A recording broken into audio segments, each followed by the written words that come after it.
କୂଳକଳି କୁନ୍ଦ କର୍ପୂର କାନ୍ତି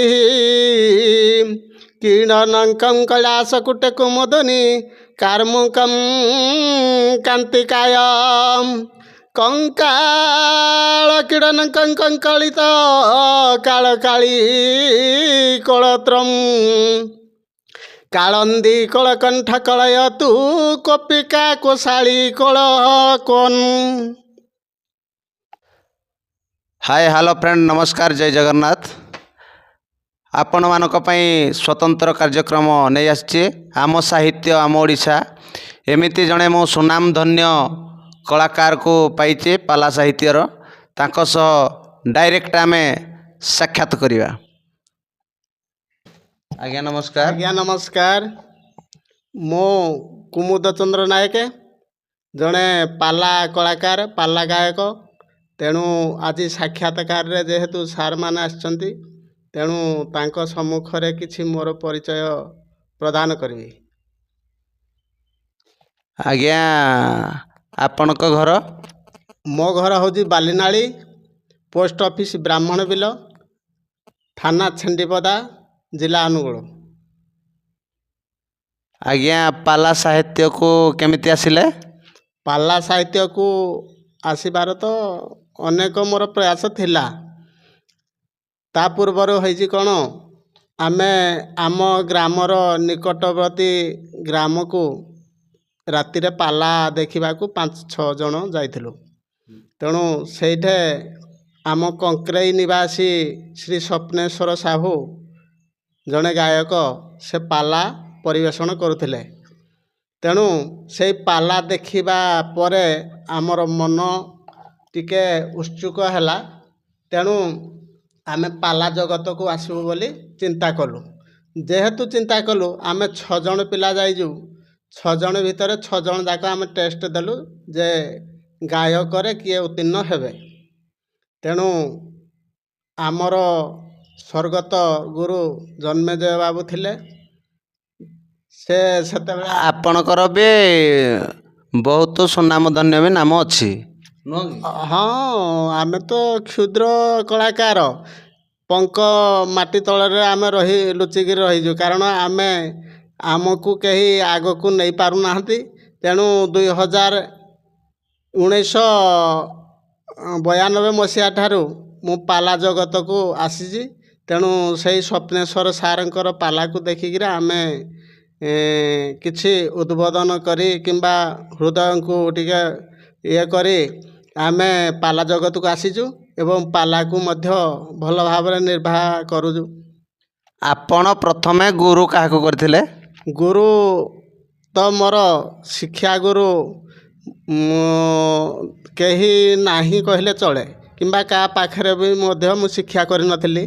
दीक्षा गुरु हिसाब रे आमर स्वर्गत बड़ापा जन्मेजय नायक से शिक्षा गुरु दीक्षा गुरु मोर से उद्बोधन देइथिले मते। मोर मन को से उत्सुक करथिले। तेणु पाला जगत को मु आसीथिली गायक रूप रे पाला जगत रे परिवेषण करूची एवं विभिन्न स्थान रे पाला मध्य परिवेषण करी चलीची एवं सरकारंकर नीति नियम किंबा अनुशासन पाला किंबा दर्शक को लोकलोचन को आनिया पाई दिग्दर्शन देवा पाई किछि मध्य पाला को परिवेषण वर्तमान मध्य चलीची। आपण गोटे पाला बाबद रे भल श्लोक गोटे आज्ञा देखि गांतो। आपण श्लोकटी गाइबी तो आम पाला जगतर श्लोकटी हैला से शिवंक उपर आधारित श्लोकटी कल्पानुर कूलकली कुंद कर्पूर कांति कीर्णनंकं कैलासकुटे कुमुदनी कार्मुकं कांतिकाय कंकाल क्रीडनकं कंकालित कालकाली कोलत्रम कालंदी कोलकंठ कलयतु कोपिका कोशाली कोल कोन। बहुत सुंदर भल लगिला ए श्लोकर अनुवाद किछि बुझे पारिबे? यही श्लोकर अनुवाद हैला कि यह जे कल्पानुर କଳ୍ପ ବୋଲନ୍ତେ କି ବହୁତ ଯୁଗର ଅବଧି ପୂରଣ ଆଗରୁ ଏ ସଂସାର ଯେତେବେଳେ ସୃଷ୍ଟିଟା ଜଳାମୟ ହୋଇ ରହିଥିଲା, ସଂସାର ଜଳ ରୂପେଣ ମୀନ ରୂପେଣ ମାନବା। ତେଣୁ ଏ ସଂସାରକୁ ସର୍ବପ୍ରଥମରେ ଜ୍ୟୋତିର୍ଲିଙ୍ଗ ରୂପରେ ଯେଉଁ ଆସିଲେ ପ୍ରଭୁ ଭଗବାନ ଦେବ ଦେବ ମହାଦେବ କଳ୍ପାନୁର କୁଳକେଳି, ସେ ଏ ସଂସାରକୁ ଯେତେବେଳେ ଆସିଲେ ତାଙ୍କର କ୍ରୋଧ କାମ ଏବଂ ମୋହମାୟା କିଛି ନଥିଲା। ତେଣୁ ଏ ସଂସାରଟାକୁ ନିରବଦ୍ରଷ୍ଟା ଭାବରେ ଆଜି ଗଢ଼ି ତୋଳିବା ପାଇଁ କିମ୍ବା ସଂସାରକୁ ସୃଷ୍ଟି କରିବା ପାଇଁ ଏ ସଂସାରକୁ ଆସିଛନ୍ତି। କଳ୍ପାନୁର କୂଳକେଳି କଳିତ କୁନ୍ଦନ କୁନ୍ତ କର୍ପୂର କାନ୍ତି କ୍ରୀଡ଼ନଙ୍କଂ କୈଳାସକୂଟ କୁମୁଦନି କାମୁକଂ କାନ୍ତିକାୟ। କୈଳାସକୂଟରେ ସେ ରହୁଥିଲେ କିମ୍ବା ତାଙ୍କର ଅବସ୍ଥାନ ସେଇଠାରେ। ସେ ଯୋଗାସନରେ ବସୁଥିଲେ ଏବଂ ଅଷ୍ଟାଙ୍ଗ ଯୋଗୀ ମଧ୍ୟ ତାଙ୍କୁ କୁହାଯାଏ। ତେଣୁ ସେହି ଶିବଙ୍କର ପ୍ରୟାସରେ ଆଦ୍ୟ ଦେବ ହେଲେ ବିଷ୍ଣୁ। ବିଷ୍ଣୁଙ୍କର ସ୍ୱରୂପ ପଦ୍ମପୁଟରେ ସେ ଅବସ୍ଥାନ କରି ସେ ସଂସାରକୁ ସୃଷ୍ଟି କରିବା ନିମନ୍ତେ ଦ୍ୱିତୀୟ ପ୍ରୟାସରେ ଆସିଲେ କିଏ? ଶିବ। ଶିବ ସୃଷ୍ଟିକୁ ମଧ୍ୟ ଲାଳନ କଲେ, ପାଳନ କଲେ, ସଂହାର ମଧ୍ୟ କରିପାରିଲେ। ଆଜ୍ଞା ଆଜ୍ଞା, ଆପଣ ପାଲା ସାହିତ୍ୟ କରୁଛନ୍ତି, କିନ୍ତୁ ପାଲା ସାହିତ୍ୟର ସମାଜକୁ କିଛି ଶିକ୍ଷା ପ୍ରଦାନ କରିଛନ୍ତି ନା ନାହିଁ? ଶିକ୍ଷା ତ ଅନେକ ପାଲା ଜଗତକୁ ମୁଁ ଦେଇଛି କିମ୍ବା ଏଇ ଲୋକମାନଙ୍କୁ ଦିଗଦର୍ଶନ ଦେଇଛି। କାରଣ ସରକାରଙ୍କର ଅନେକ ଗୁଡ଼ିଏ ପାଲା ମଧ୍ୟ ଆସିଥିଲା, ଯାହାକି ଡେଙ୍ଗୁ, ମ୍ୟାଲେରିଆ, କଲରା, ଡାଇରିଆ ଏମିତି ପାଲା ମଧ୍ୟ ଗାଇଛୁ। ଏବଂ ବନ ସଂରକ୍ଷଣ ଏବଂ ଅଗ୍ନି ବହ୍ନିକରଣ ଏବଂ ତାପରେ ସୁକନ୍ୟା ଯୋଜନା, ଏପରିକି ମା ପେଟରେ ଗୋଟେ ଛୋଟ ଛୁଆ କେମିତି ଅବସ୍ଥାନ କରୁଛି ଏବଂ ବ୍ରହ୍ମ ନିରୂପଣ ହେଉଛି, ବ୍ରହ୍ମରୁ ଆଜି ସେ କେମିତି ପ୍ରସ୍ଫୁଟିତ ହୋଇ ସଂସାର ଜଗତକୁ ଆସୁଛି, ସେହି ଦିଗଦର୍ଶନ ମଧ୍ୟ ଦିଆହେଇଥିଲା। ଏବଂ ସଂସାରରେ କେମିତି ସେ ଖେଳାନୀଳା କରୁଛି, ଯାହାକି ଆମର ଜଣେ ପୂର୍ବପୁରୁଷ କିମ୍ବା ଆମର ଜଣେ କବି ଲେଖିଛନ୍ତି, ବଡ଼ ମାୟାବୀ ଜୀବନୁ ହେ କାହାରି, ଦିନେ ନ ଭଜିଲୁ ରାମ କୃଷ୍ଣ ଶ୍ରୀ ହରି, ରାମ କୃଷ୍ଣ ଶ୍ରୀ ହରି, ବଡ଼ ମାୟାବୀ ଜୀବନୁ ହେ କାହାରି। ଯେତେବେଳେ ମାତା ଗର୍ଭେ ହେଲୁ ସଞ୍ଚାର, ଅଣାକାର ଭୂମି ସେ ଯେ ନାହିଁ ଆକାର। ପ୍ରଥମ ମାସେ ତୁଜେ ହେଲୁ ଧବଳ ବନ, ଦ୍ୱିତୀୟ ମାସେ ତୁଜେ ଜଳେ ଯେ ସନେ ମୀନ, ତୃତୀୟ ଅସ୍ତି ଖଞ୍ଜା ତୋହରି ଯା ତୋହରି, ବଡ଼ ମାୟାବୀ ଜୀବନୁ ହେ କାହାରି। ବହୁତ ସୁନ୍ଦର ଲାଗିଲା, ଭଲ ଲାଗିଲା। ଆପଣ ସେ ନୀତି ଶିକ୍ଷା ବାବଦରେ ଏ ମଶାରୀ କିମ୍ବା ଆପଣ ଯେଉଁ କହୁଥିଲେ ଜନ୍ମ ବିବରଣୀ ହେଇତି ବାବଦରେ ଦ୍ୱିପଦ ଆପଣ ଅଭିଭାଷଣ ହେଇପାରୁ, ନହେଲେ ଆପଣଙ୍କର କଣ୍ଠସ୍ୱରରେ ଦ୍ୱିପଦ ଗାଆନ୍ତୁ। ନୀତି ଶିକ୍ଷା ସମାଜକୁ କେମିତି ଉପକୃତ କରିବେ ସମାଜ ମାନେ। ଏବେ ତ ଜଣେ କଳାକାର ପାଲା ଜଗତକୁ ଯଦି ଆସେ, ସେ କ୍ଷୁଦ୍ର ଗୋଟେ ଛୋଟ ଷ୍ଟୋରି କିମ୍ବା ଗଳ୍ପକୁ ନେଇ ମଧ୍ୟ ସେ ସେଇଟାକୁ ବଡ଼ ଆକାରରେ 3 ଘଣ୍ଟା କ'ଣ 5 ଘଣ୍ଟା 8 ଘଣ୍ଟା 10 ଘଣ୍ଟା 2 ଦିନର ମଧ୍ୟ ପାଲା ସେ କରିପାରିବ। ତେଣୁ ଜଣେ କଳାକାର ହଜାର ହଜାର ଶହ ଶହ ପଦ, ହଜାର ହଜାର ପଦ ଯେତେବେଳେ ସେ ତାର ହୃଦୟ ଭିତରୁ ଯୋଡ଼ି ସେ ଉଦ୍ବୋଧନ କରି କିମ୍ବା କଣ୍ଠ ସ୍ୱର ଲୟ ତାଳମାନଙ୍କୁ ସେ ବୁଝାଇ ଯେତେବେଳେ ପେଣ୍ଡାଲ ଉପରେ କିମ୍ବା ଷ୍ଟେଜରେ ଗାଉଛି, ତେଣୁ ଜଣେ କଳାକାର ଓଙ୍କାର କଲେ ସେ ତା ପାଟିରୁ ହୃଦୟରୁ ଶବ୍ଦ ବାହାରି ଯାଉଛି। ମା ଶାରଳା ସରସ୍ୱତୀ ତାଙ୍କୁ ମଧ୍ୟ ସହାୟ ହେଉଛନ୍ତି। ତେଣୁ ଆମର ଲିଖିତ ଭାବରେ ମୁଁ ଡେଙ୍ଗୁ ମ୍ୟାଲେରିଆ ଡାଇରିଆ ବାବଦରେ ମଧ୍ୟ ଲେଖିଥିଲି, ଗୀତ ଲେଖିଛି। ହଁ, ସେଥିରୁ ଆପଣ ପଦେ ଗାଆନ୍ତୁ। ତେଣୁ ସେ ତ ଅନେକ କଥା। ଏବେ ନିକଟରେ ଆମେ ପାଲା କରୁଥିଲୁ ବନ ସଂରକ୍ଷଣ। ଏ ଜୀବଜଗତ କେମିତି ସଂସାରରୁ ବିଚ୍ଛିନ୍ନ ହୋଇଯାଉଛି ଏବଂ ଜଙ୍ଗଲକୁ କାଟି ଲୋକମାନେ କେମିତି ନିଷ୍ପେଷିତ ହୋଇ ଏଣେ ଅମ୍ଳଜାନ ଅଭାବରୁ ମୃତ୍ୟୁବରଣ କରୁଛନ୍ତି, ସେଇଟା ଗୋଟାଏ ମୁଁ ଗୀତ ଲେଖିଛି। ତେଣୁ ତାର କିଛି ପଦେ ମୁଁ କହିବାକୁ ଯାଉଛି। ଏବଂ ଏ ଜୀବଜଗତକୁ କିମ୍ବା ମନୁଷ୍ୟମାନଙ୍କୁ ମୁଁ ତାତ୍ସଲ୍ୟ କରି କହୁନି। ଏବଂ ବିଷୟଟି ହେଲା ହାତେ ମାପି ଚାଖଣ୍ଡେ ଚାଲିବା ଭଲ। ସେ ବିଷୟଟିର ନାମ ହେଲା ହାତେ ମାପି ଚାଖଣ୍ଡେ ଚାଲିବା ଭଲ, ନୁହଁ କି?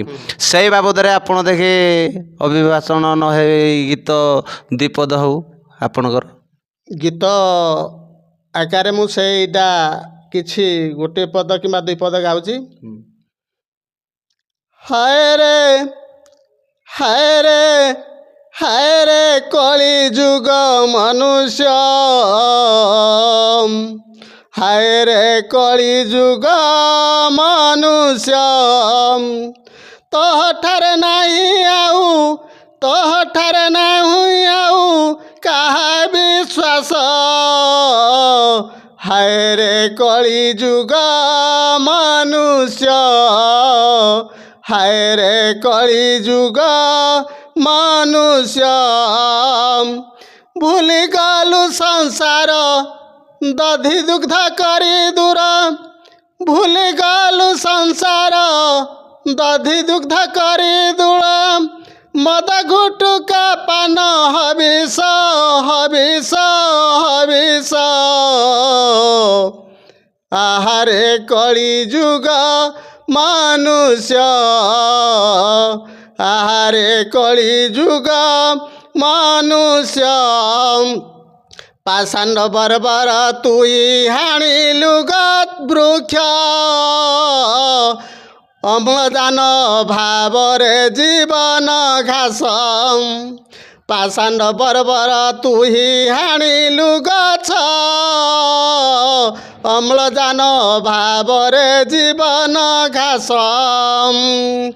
ହୋଇଲା ରୋଗ ବ୍ୟାଧି ନ ପାଇଲୁ ଔଷଧି, ହୋଇଲା ରୋଗ ବ୍ୟାଧି ନ ପାଇଲୁ ଔଷଧି,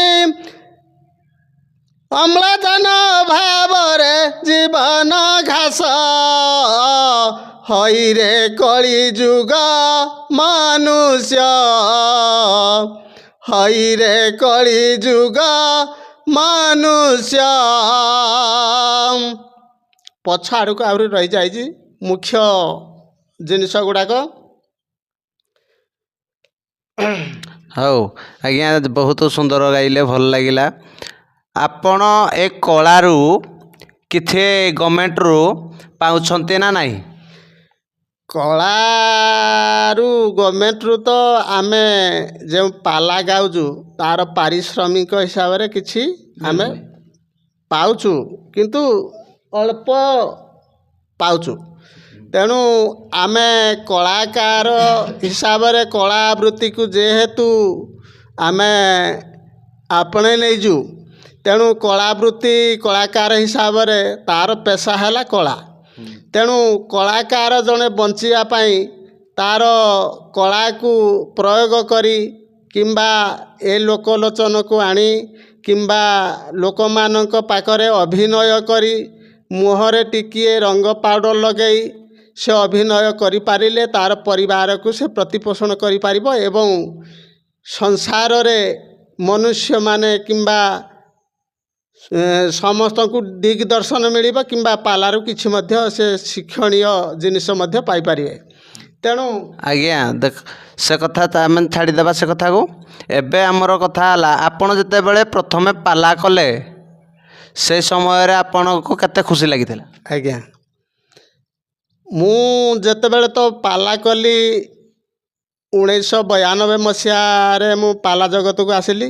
ତେଣୁ ମୋତେ ବହୁତ ଖୁସି ଲାଗିଥିଲା କାରଣ ଆମେ ସେତେବେଳେ କିଛି ଅଭ୍ୟାସ କରି ଗୀତକୁ ଆମ କଣ୍ଠ ଭିତରେ ହୃଦୟ ଭିତରେ କିଛି ସଂରକ୍ଷଣ କରି ଆମେ ପାଲା ଜଗତକୁ ଆସିଥିଲୁ ଏବଂ ପ୍ରତି ମାସରେ ପାଖାପାଖି ଆମକୁ 20-25-26ଟା ଲେଖାଏଁ କଲ୍ ମିଳେ।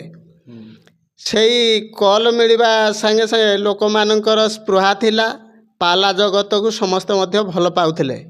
କିନ୍ତୁ ଏବେ ପାଲା ଗୋଟେ ସତ୍ ସାହିତ୍ୟ କଳା, ଏ ପାଲା କଳାକୁ ଯେହେତୁ ଲୋକଲୋଚନକୁ ଆଉ ଅଣାଯାଉ ନାହିଁ କିମ୍ବା ପାଲାକୁ ଆଉ ସେତେ ଲୋକମାନେ କେହି ସ୍ପୃହା କଲେ ନାହିଁ କିମ୍ବା ଭଲ ପାଉନାହାନ୍ତି, ତେଣୁ ପାଲା ଗୋଟାଏ କଳା ସେ ଆଜି ଲୋକାୟିକ ହୋଇ ଲୁଚିକି ରହିଯାଉଛି। ତେଣୁ ମୁଁ ଏ ସଂସାରକୁ କିମ୍ବା ମନୁଷ୍ୟମାନଙ୍କୁ କିମ୍ବା ଜନସମାଜକୁ ଆଜି ମୁଁ ନମସ୍କାର କରୁଛି, କୋଟି କୋଟି ପ୍ରଣାମ କରୁଛି। ପାଲା ଜଗତର ସୃଷ୍ଟିର ସ୍ରଷ୍ଟା ଯେ କି ସତ୍ୟନାରାୟଣ ଠାକୁର, ଯେ ଗୋଟିଏ ସନ୍ତାନଟିଏ ଯଦି ଜନ୍ମ ହୁଏ ତା'ର ଷଷ୍ଠୀ ଉଠିଆରି ଷଷ୍ଠୀ କରାଯାଏ ଏବଂ 12 ରାତ୍ରରେ ଧୋବାତଠ କରାଯାଏ। 21ରେ ସତ୍ୟନାରାୟଣ ପୂଜା କରନ୍ତି। ତେଣୁ ସତ୍ୟନାରାୟଣଙ୍କୁ ଯଦି ପୂଜା କରାଯାଏ ଜଣେ ଠାକୁରଙ୍କର ଆଶୀର୍ବାଦ ନିଶ୍ଚିନ୍ତ ମିଳିବ। ତେଣୁ ଯଦି ଠାକୁରଙ୍କର ଆଶୀର୍ବାଦ ମିଳେ ତାହେଲେ ସେଇ ସନ୍ତାନ କିମ୍ବା ସନ୍ତତିଟି ଭବିଷ୍ୟତରେ ଉଚ୍ଚ ଆଶା ଏବଂ ଆକାଂକ୍ଷା ନେଇ ତା'ର ହୃଦୟକୁ ମନସ୍ପର୍ଶୀ ହୋଇ ସେ ଉଚ୍ଚ ପଦ ପାଇପାରେ। କିନ୍ତୁ ଏବେ ଜଗତରେ ଜଣେ ଗୋଟିଏ ସନ୍ତାନ ଯଦି ଜନ୍ମ ଲାଭ କଲା, ସନ୍ତାନଟିର 21 ଉପଲକ୍ଷେ କିଛି ମନୋରଞ୍ଜନ ଭିତ୍ତିକ ଅନ୍ୟ କାର୍ଯ୍ୟକ୍ରମ କରାଯାଉଛି। ଠାକୁର ପୂଜା ନାହିଁ। ସେଠି ବିଭିନ୍ନ ପ୍ରକାର ମଦ, ମାଂସ, ଗୁଟୁକା, ପାନ, ବିଡ଼ି ଏପରି କୁଶ୍ଚିତ ଯେଉଁ ପ୍ରୟୋଗ କରାଯାଉଛି, ସେଥିପାଇଁ ତା'ର ଭବିଷ୍ୟତ ଅଧିକାର ହିସାବରେ ଯେଉଁ ସନ୍ତାନଟି ଜନ୍ମ ହୁଏ, ସେ ଭବିଷ୍ୟତରେ ତା'ର ସେଇ ଅଂଶକୁ ଗ୍ରହଣ କରେ ଏବଂ ମଦ, ଗୁଟୁକା, ପାନ, ବିଡ଼ିକୁ ସେ ମଧ୍ୟ ସଳାପ ଭାବରେ ତା'ର ନୀତିଦିନିଆ ଏଇଟା ଚଳଣି ହିସାବରେ ସେ ଗ୍ରହଣ କରିନିଏ। ଭବିଷ୍ୟତରେ ସେ ନଷ୍ଟ ହୋଇଯାଏ, ତା'ର ଜୀବନଟି ମଧ୍ୟ ନଷ୍ଟ ହୋଇଯାଏ। ସେ ଉଚ୍ଚ ପଦ ଆଉ ପାଇପାରେ ନାହିଁ କିମ୍ବା ଉପରକୁ ଉଠିପାରେ ନାହିଁ। ତେଣୁ ଏଇଟା ଲୋକମାନଙ୍କ ଦ୍ୱାରା ମଦ ପିଇବା, ବିଡ଼ି ଖାଇବା, ଗଞ୍ଜେଇ ଖାଇବା କିମ୍ବା ନିଶାଦ୍ରବ୍ୟ ଖାଇବା, ସେଇ ଆଶୀର୍ବାଦଟା ସେଇ ଛୁଆ ଉପରେ ପଡ଼ିଯାଏ। ତେଣୁ ସେଇ ସନ୍ତାନଟି ଯେହେତୁ ଭବିଷ୍ୟତରେ ସେ ଉପରକୁ କେବେ ଉଠିପାରେ ନାହିଁ କିମ୍ବା ତା'ର ଭବିଷ୍ୟତ କୂଳ ଉଜ୍ଜଳ ହୁଏ ନାହିଁ, ସେ ଅନ୍ଧାର ହୋଇଯାଏ, ସେ ନଷ୍ଟ ହୋଇଯାଏ। ଆଜ୍ଞା, ଆପଣ ଏବେ ଗୋଟେ ବିଷୟ କହିବେ ଯେଉଁଟା ଆପଣ ଯେତେ ପେଣ୍ଡାଲରେ କରିଛନ୍ତି, ଯେତେ ବିଷୟ ପଢ଼ିଛନ୍ତି, ସେ ବିଷୟରୁ ଗୋଟିଏ ଶ୍ଲୋକ ଗାଇବେ, ଗୋଟିଏ ଅନୁବାଦ ବୁଝେଇବେ। ଆପଣମାନଙ୍କର ଏ ଓଡ଼ିଶାକୁ ଶିକ୍ଷା ଦିଅନ୍ତୁ, ଏ ଓଡ଼ିଶା କିଛି ଶିଖୁ, ଏମିତି ଦିଅନ୍ତୁ। ଆଉ ଆମେ ବି ଆପଣଙ୍କୁ ଭେଟିବାରୁ ଏଇ ଜିନିଷ ଆମେ ଯେମିତି ଶିଖିଲୁ ବୋଲି ଆମେ ଜାଣିବୁ। ତେଣୁ ବିଷୟ ତ ଜଣେ କଳାକାରଙ୍କର ଅନେକ ବିଷୟ ତା'ର ମନ ହୃଦୟ ଭିତରେ ମୁକି ମାରୁଥାଏ। ତେଣୁ ବିଷୟ ମାଧ୍ୟମରେ ଶିକ୍ଷଣୀୟ ଜିନିଷ ହିସାବରେ ପ୍ରାରମ୍ଭରେ ପାଲାର ଜଗତର ସତ୍ୟନାରାୟଣଙ୍କ ଜନ୍ମଠାରୁ ଆରମ୍ଭ କରି 16 ପାଲା ଏବଂ ମହାଭାରତ ଠାରୁ ରାମାୟଣ ପର୍ଯ୍ୟନ୍ତ ଏବଂ ହରିବଂଶ, ଗୋପନୀଳା, ବିଭିନ୍ନ ପ୍ରକାର ସାଂଗଠନିକ ଏବଂ ତଥ୍ୟକୁ ନେଇ 10 ପଇସା ବହିଠାରୁ 10,000 ଟଙ୍କା ବହି ପର୍ଯ୍ୟନ୍ତ ସେ ଯଦି ଦୃଷ୍ଟିଗୋଚର କରିପାରେ କିମ୍ବା ତାଙ୍କୁ ଦେଖିପାରେ, ତାହେଲେ ଜଣେ ପାଲା ଗାୟକ ହିସାବରେ ସେ ଏ ସଂସାରରେ ଉତ୍ତୀର୍ଣ୍ଣ ହୋଇପାରେ କିମ୍ବା ସେ ଠିଆ ହୋଇପାରେ ଷ୍ଟେଜରେ। ତେଣୁ ଏଇ ପାଲା ଜଗତକୁ ନେଇ, ଲୋକମାନଙ୍କୁ ନେଇ, ତେଣୁ ଗୋଟିଏ ବିଷୟ ହେଲା କି ଆମର ଗୋଟିଏ ବିଷୟ ହେଲା ଏଣେ ଭୀମ ବିଷ ଲଡ଼ୁ ଖାଇବା କିମ୍ବା ବେଲାଳ ସନବଦ୍ଧ। ତେଣୁ ସେଇଟା ବେଲାଳ ସନବଦ୍ଧ ମହାଭାରତ ରଚୟିତା ମହାଭାରତରୁ ଆସିଛି। ତେଣୁ ଲୋକମାନଙ୍କ ପାଖରେ ଆଜି କେମିତି ପହଞ୍ଚା ହେଉଛି ଯେ ଯେତେବେଳେ ଭୀମ ହେଲେ କୁରୁବଂଶର ଶତ୍ରୁ, ତେଣୁ ଦୁର୍ଯ୍ୟୋଧନ ସଦାସର୍ବଦା ଭୀମଙ୍କୁ ଶତ୍ରୁ ହିସାବରେ ଗ୍ରହଣ କରି ତାଙ୍କୁ ବହୁତ କୂଟ କପଟ କରି ତାଙ୍କୁ ମାରିବା ପାଇଁ ସେ ପ୍ରୟାସ କରେ। ତେଣୁ ପ୍ରୟାସ କରିଛି ମଧ୍ୟ ଏବଂ ପ୍ରୟାସ କରି ବିଫଳ ହୋଇଯାଇଛି, ଯାହା ହେଉ ଭୀମକୁ ସେ ମାରି ପାରୁନାହିଁ। ତେଣୁ ଏଇ ବିଷୟର ପୂର୍ଣ୍ଣ ଏଣେ ସବୁ ସମଷ୍ଟିର ଉପଯୋଗୀ ହେଲା କି ଭୀମ ବିଷୟଠୁ ଖାଇବେ ଏବଂ ତାଙ୍କର ପୁତ୍ର ବେଲାଳସେନକୁ କେମିତି ବଧ କରାଯିବ ଏଇ ବିଷୟର ମାଧ୍ୟମ। ତେଣୁ ଏଇଟି ହେଲା କ'ଣ ଯେ ଲେଖା ହେଇଛି କୌରବ ଏବଂ ପାଣ୍ଡବ। କୌରବ ପାଣ୍ଡବ ହେଲେ ଇଏ ଦୁଇଟା ବୃକ୍ଷ ହିସାବରେ ତାଙ୍କୁ ଗଣା କରାହେଇଛି। ତେଣୁ ଦୁଇଟା ବୃକ୍ଷ ହେଲେ କିଏ କିଏ? ଯୁଧିଷ୍ଠିରସ୍ୟ ମହାମୟ ମନୁ ଦ୍ରୁମୈ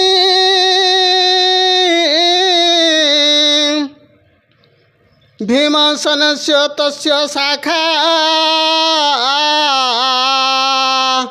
ଅର୍ଜୁନ ମାଦ୍ରୀ ଶତଦୟ ଫଳ ଫୁଲ ସମୃଦ୍ଧଂ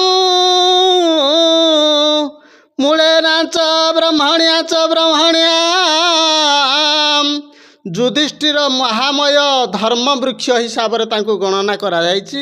ତେଣୁ ଧର୍ମ ଯୁଗେ ଯୁଗେ ଏଣେ ଧର୍ମର ଜୟ ହୁଏ ଏବଂ ପାପର କ୍ଷୟ ହୁଏ। ତେଣୁ ଯୁଧିଷ୍ଠିର ରୂପକ ଯେଉଁ ମହାମୟ ଧର୍ମ ବୃକ୍ଷଟି ଆଜି ଜନ୍ମଲାଭ କରିଛନ୍ତି, ତାର ଏଣେ ଶାଖାଟି ହେଲେ ଭୀମସେନ ଅର୍ଜୁନ ଏବଂ ଫୁଲ ଫଳ ସମୃଦ୍ଧ ହେଲେ ମାଦ୍ରୀଶ୍ୱତଦୟ। ମାଦ୍ରୀଶ୍ୱତଦୟ ହେଲେ କିଏ? ନକୁଳ ସହଦେବ। ଏବଂ ମୂଳଟି ହେଲେ କିଏ?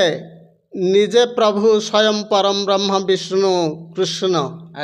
କୃଷ୍ଣ ଆଜି ଏ ମହାଭାରତକୁ 18 ଦିନ ଯୁଦ୍ଧ କରିବା ପାଇଁ କିମ୍ବା କରାଇବା ପାଇଁ, ତେଣୁ ସେଇଥିପାଇଁ ସେ ପ୍ରଥମ କହିଥିଲେ କି ଏଣେ ଭଗବତ ଗୀତାରେ କହିଥିଲେ, ମୁଁ କରୁଛି, ମୁଁ କରଉଛି ଏବଂ ମୁଁ କରୁଥିବି। ତେଣୁ ତାଙ୍କ ବିନୁ ଆଉ କେହି ନାହିଁ।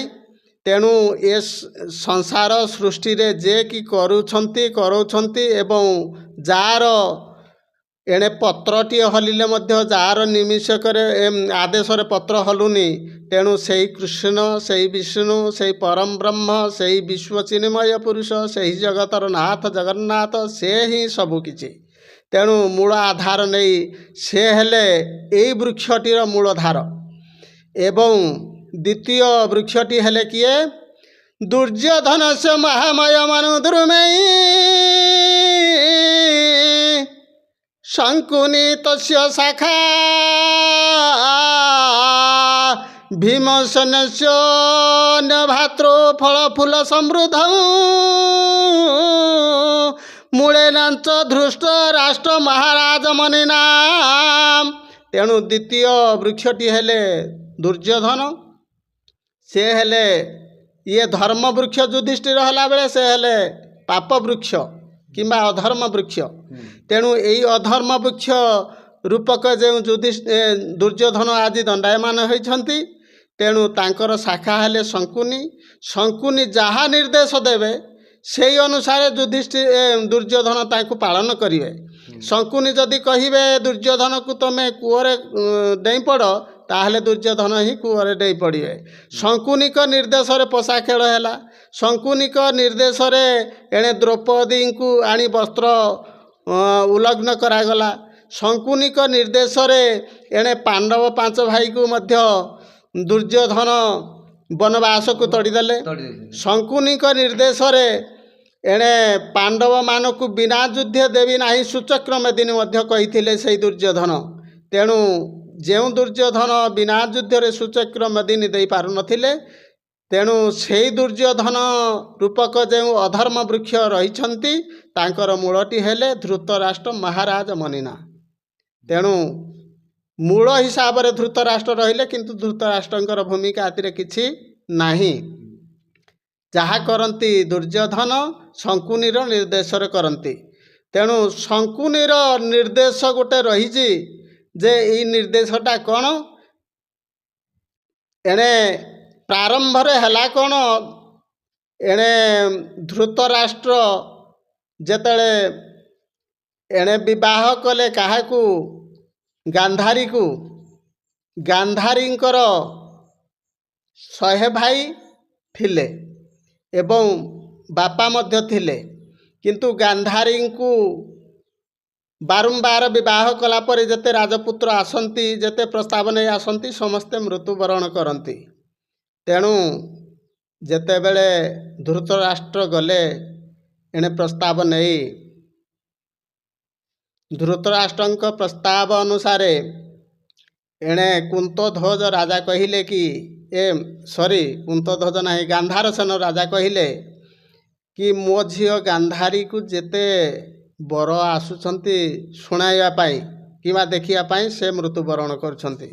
ତେଣୁ ତାର କିଛି ମୁଁ ଏଇ କାରଣ ଦିଗ୍ଦର୍ଶନ କିମ୍ବା କାହିଁକି ମରୁଛନ୍ତି ତାର କିଛି ପ୍ରତିକାର କରି ତାପରେ ଝିଅକୁ ବିବାହ କରାଇବି। ତେଣୁ ଏଣେ ଗାନ୍ଧାରୀକୁ ସେ ବିବାହ କରାଇଲେ କାହାକୁ, ସର୍ବପ୍ରଥମରେ ବିବାହ କଲେ ଗୋଟାଏ ଗୋଲକ ବୃକ୍ଷ, ସେଇ ବୃକ୍ଷକୁ ବିବାହ କରି ତାପରେ ସେ ବିବାହ କରାଇଥିଲେ ଧୃତରାଷ୍ଟ୍ରଙ୍କୁ। ହଉ ଆଜ୍ଞା, ଆମେ ସେତେ ବାଟକୁ ଯିବାନି, ସେ ବାଟ ଆମେ ଛାଡ଼ିଦେବା। ଆପଣ ବି ବହୁତ ଯେତିକି କହିଲେ ବି ବହୁତ ସୁନ୍ଦର ଲାଗିଲା। ଆପଣ, ମୁଁ ଶୁଣିଲି ଆପଣ ଜ୍ୟୋତିଷ କର୍ମ ବି କରନ୍ତି। ଆଜ୍ଞା, ସେ ଶିକ୍ଷା କାହାଠୁ ପାଇଲେ? ଆମର ତ ଏଇ ପାଞ୍ଜି ଫାଞ୍ଜି ଦେଖିବା କିମ୍ବା ଜ୍ୟୋତିଷ ବିଦ୍ୟା ଟିକେ କରିବା ଏବଂ ଘର ବରକନ୍ୟା ଗଣନା କରିବା କିମ୍ବା ଘର ମାପଜୋଖ କରିବା, ଏ ଘରର ମାପ କାଠି ହିସାବରେ ଆମର ଏଣେ ବବା ଯେ କି ବଡ଼ ବାପା, ତାଙ୍କର ନାମଟି ହେଲା ଶ୍ରୀ ଅଭୟ କୁମାର ନାୟକ କିମ୍ବା ତାଙ୍କର ସର୍ଟ ନେମ୍ ହେଲା ଅକୁର ନାୟକ। ତେଣୁ ସେ ଏବେ ଏଇ ସଂସାରରେ ନାହାନ୍ତି, ସେ ସ୍ୱର୍ଗତ ହୋଇଗଲେଣି, ସ୍ୱର୍ଗକୁ ଗଲେଣି। ତେଣୁ ତାଙ୍କଠାରୁ ମୁଁ ଶିକ୍ଷା କରିଥିଲି। ଯେହେତୁ ଜଣେ ବଡ଼ ବାପା ଆମର ଏ ପାଲା ଜଗତକୁ ମୋତେ ଆଣିଥିଲେ, ତେଣୁ ଆଉ ଜଣେ ବଡ଼ ବାପା ମଧ୍ୟ ସେ ଜ୍ୟୋତିଷ ବିଦ୍ୟା କିମ୍ବା ଏ ଘର ଗଣନା କିମ୍ବା ଏ ପାଞ୍ଜି ଉପକରଣ ଦେଖିବା, ତାଙ୍କୁ ମଧ୍ୟ ସେ ନିର୍ଦ୍ଦେଶ ଦେଇଥିଲେ ଯେ ତମେ ପାଲା କଲ, ତେଣୁ ତମେ ଏଇଟା ମଧ୍ୟ ଦେଖାଦେଖି କର, ଆମ ବଂଶରେ ତମେ ଏହାର ସୁରକ୍ଷା କରାଅ କିମ୍ବା ଲୋକମାନଙ୍କୁ ଟିକେ ସାହାଯ୍ୟ ସହଯୋଗ କରାଅ। ଆଜ୍ଞା, ଆଉ ଗୋଟେ ଜିନିଷ ମୁଁ ଶୁଣିଥିଲି, କହିଲେ କୁମୋଦ ଚନ୍ଦ୍ର ନାୟକ ତମ ପିଲା ସମୟରେ ତମେ ଦଣ୍ଡରେ ଶିବ ରୋଲ ବି କରନ୍ତ? ଆଜ୍ଞା, ପାଲା ଜଗତକୁ ଆସିଲା ପରେ ମୁଁ ତ ଗାୟକ କରୁଥିଲି। ତେଣୁ କାଳକ୍ରମେ ପାଲାକୁ ଲୋକମାନଙ୍କର ଯେତେବେଳେ ଭଲ ପାଇଲେ ନାହିଁ କିମ୍ବା ଲୋକଲୋଚନକୁ ଆସିଲା ନାହିଁ, ପାଲା ଜଗତ ଲୋକାୟିତ ହୋଇ ଲୁଚିକି ରହିଗଲା କିମ୍ବା ବିଶେଷ ଆଉ କେହି ଏ ଦୁନିଆରେ କେହି ପରିଚାଳନା କଲେ ନାହିଁ। ତେଣୁ ମୁଁ ଚିନ୍ତା କଲି ଯେ ମୁଁ ଜଣେ କଳାକାର ଏବଂ ପାଲା ଗାୟକ। ତେଣୁ ମୋତେ କିଛି ଲୋକ ପରବର୍ତ୍ତ ହେଲେ, ତମେ କଳାକାର ହିସାବରେ କଳାକୃତି ହେଲା ତମର ଅଭ୍ୟାସ, ତେଣୁ ତମେ କଳାକାର ହିସାବରେ ଜଣେ ଯେକୌଣସି କଳାରେ ହିଁ ତମେ କରିପାରିବ। ତେଣୁ ଏ ଦଣ୍ଡ ଜଗତକୁ ଆସନ୍ତୁ, ତାପରେ ଦଣ୍ଡ ଜଗତରେ ଆପଣ କିଛି ଏଇଥିରେ ଛୋଟ ମୋଟଠୁ ଆରମ୍ଭ କରି କିଛି ଯଦି ରୋଲ କରିପାରିବେ ଏବଂ ଆପଣଙ୍କ ପରିବାରକୁ ମଧ୍ୟ ସେଇଥିରୁ ପାରିଶ୍ରମିକ ନେଇ ପ୍ରତିପୋଷଣ କରିପାରିବେ। ତେଣୁ ଆଜ୍ଞା, ମୁଁ ପ୍ରାୟ ବିଶେଷ କଳାକାର ନାହିଁ, ଛୋଟ କଳାକାର। ଯେହେତୁ ମୁଁ କିଛି ଏଇ ଦଣ୍ଡ ଜଗତକୁ ମଧ୍ୟ ଆସି ଦଣ୍ଡ ଜଗତରେ ପ୍ରଥମରେ ଶିବ ଏବଂ ବାଇଧନ ଏ ରୋଲ୍ କରେ। ସେଇ ଅଭିନୟକୁ ଆପଣ ଗ୍ରହଣ କରିଥିଲେ। ଆଜ୍ଞା। ଦେଖି ଶିବତରୁ ଆପଣ ଦେଖି ପଦେ ଗାଇଲେ ଦେଖି ମନେ କିଛିଟା ମନେ ଥିବ। ବହୁତ ଦିନ ତ କଥା, ତେଣୁ ଶିବଙ୍କର ହେଲା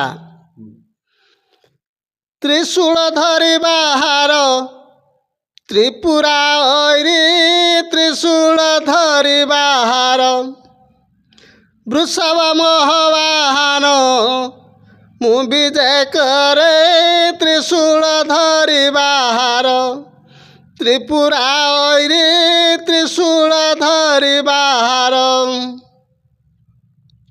ଏମିତି ଆଉ ମନେ ପଡ଼ୁନି ଆଉ, ବହୁତ ଦିନ ଗୀତ ନୁହଁ କି?